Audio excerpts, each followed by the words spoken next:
some of the first casualties from the clashes, and there were many more as the fighting in Benghazi spread. Soldiers say the Islamist militia Ansar al-Sharia shot first.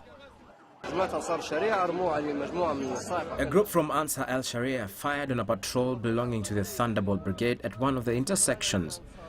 We, the 1st Division, then arrived from another location and we found them hiding in a residential home wearing military uniforms. The neighbors then left and there were people who were killed and others wounded, including a young girl. The fighting closed down schools. People were urged to stay home, but an appeal went out for blood donors too. Militia played a key role in toppling Muammar Gaddafi, but they've defied government attempts to control them since then, and bloody clashes are common. Just last week, hundreds of people demonstrated in Tripoli against the militia. Several groups have been expelled from the capital.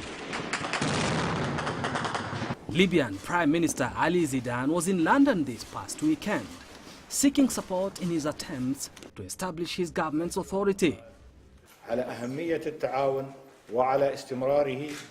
The United States and the United Kingdom have confirmed to us their continued support for Libya to become a democratic and independent state with positive input in terms of the international political effort and economic effort to build a peaceful society.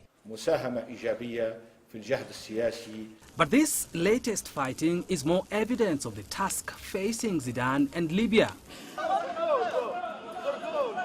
The uprising against Gaddafi began in Benghazi almost 3 years ago. The city remains one of Libya's most volatile areas. Kofamrenje, CCTV.